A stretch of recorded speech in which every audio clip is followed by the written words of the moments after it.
the transport bridge, our steel industry, the parks, the sea, the arguments, the delays, the isolation, the cold, the journey home. Parmos.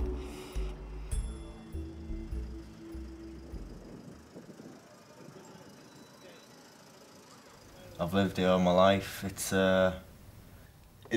like the landscape's just straight away. I can see now 2 chimneys and a load of coal. That's what Middlesbrough is to me, just an industrial estate.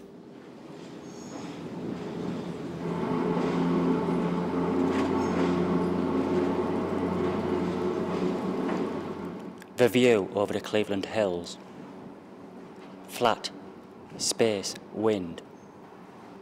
The road in and the road out. The Middlesbrough people, proud, confident, self-depreciating.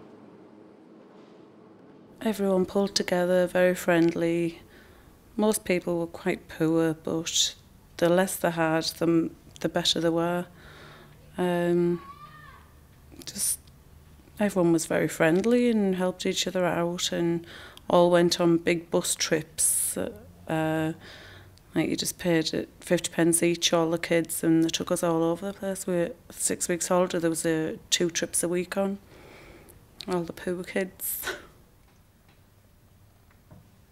It took me ages to make friends, and when I finally did make friends, I think it was year 9, year 10. I got a reputation for being an alright guy, but people still said to me, you know, "Are you gay, Phil? Tell us." And I'm like, if I was gay, I wouldn't even tell you, because I know what would happen. I'd get the shit kicked out of me.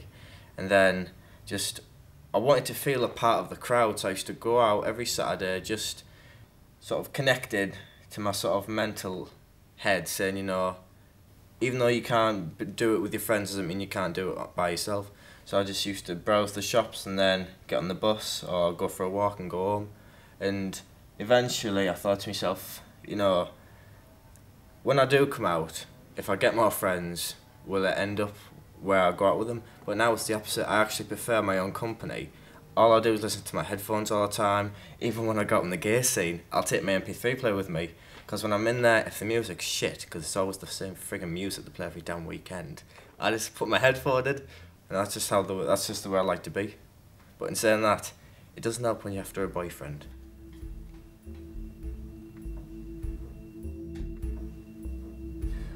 I think Middlesbrough's changed for the better physically.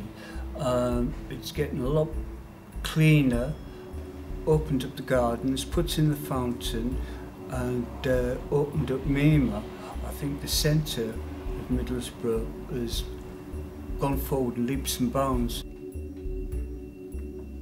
At the university have changed its logos over the years, and at one point to represent the School of Science and Technology, they tried to hark back to the old idea of the Middlesbrough Hercules motif, and they did this kind of strong man standing on a factory as their logo, and unfortunately he was standing in such a camp way that it became known as the poof on the roof, and so they dropped it.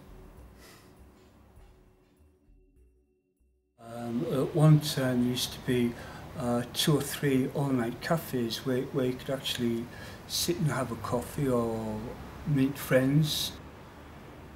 You were accepted in some of those rough dive places, if you like. There was this little cafe sort of shop at 3 or 4 o'clock in the morning where you could get served alcohol, parmesans, and a good old fight in the corner. And somehow that's where we, in the gay community, used to migrate to, because nobody bothered you. Nobody cared that you were gay, and you felt comfortable. I think Middlesbrough is a safe place as long as you don't look butch. If you go in the straight bars and you look butch, you're more likely to get picked on, and trouble causers always want to fight with them, thinking that, or they think they're men and they want to fight with them. They all want to prove how macho they are, so as soon as a butch lass walks in the room, they're like, she thinks she's a man, let's show her.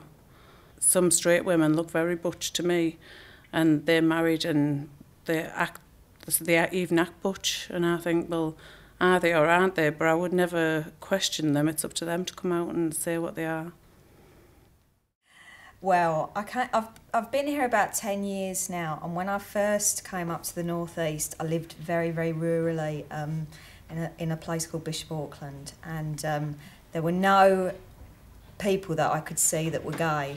But when I went into the local town, the women looked quite butch. They were quite big, very, very short hair, lots and lots of rings, lots of gold on every finger and lots of gold chains, and quite buxom. And I thought that there were a lot of gay women around in the northeast, and I thought it was fantastic. But then I noticed a lot of them had pushchairs. So I discovered that, obviously, the look in the northeast, predominantly where I lived, was quite butch housewives. And I was quite disappointed about that, because I realised I got a complete misconception. I felt quite good for a bit, and then my illusions were shattered. We went out and about in Middlesbrough a little bit, and I got shown the delights of strings. I do remember the Speakeasy nightclub being overtly gay, and it was owned by a Greek, I think. It was run by a Greek, and the beer was that watered you could literally see through it. It was that transparent. You're guaranteed never to get drunk on it, but you were guaranteed a hangover at the end of the night. Taps that were permanently on in the toilet if the sinks weren't smashed, and no locks on the door, which I discover is just a gay legacy now. You're not allowed to have locks on your doors if you go into gay nightclubs, and sticky carpet as well, which was a luxury.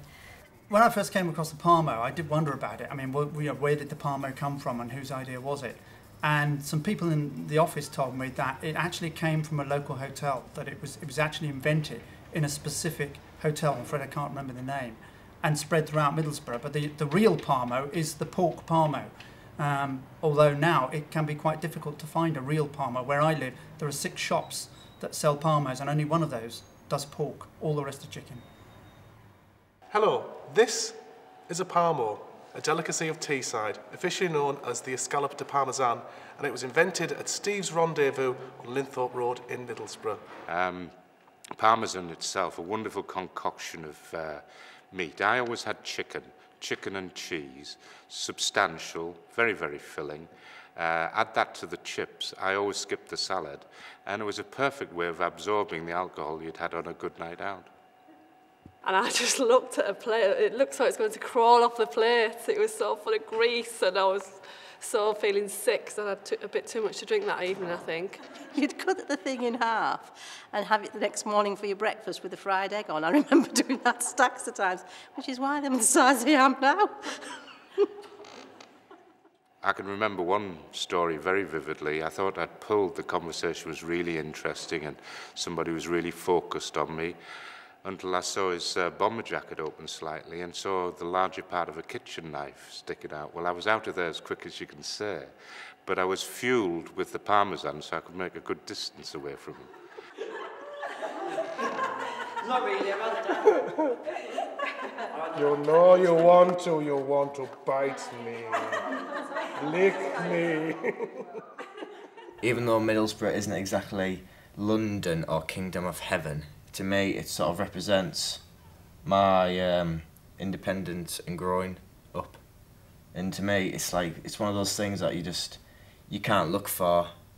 It's there because you've already made it, you've grew through it, and now whether you like it or not, your past is there, make the most of it. And that's what I love about it so much. It's just there's so many memories that I love, sort of what my life has gone through.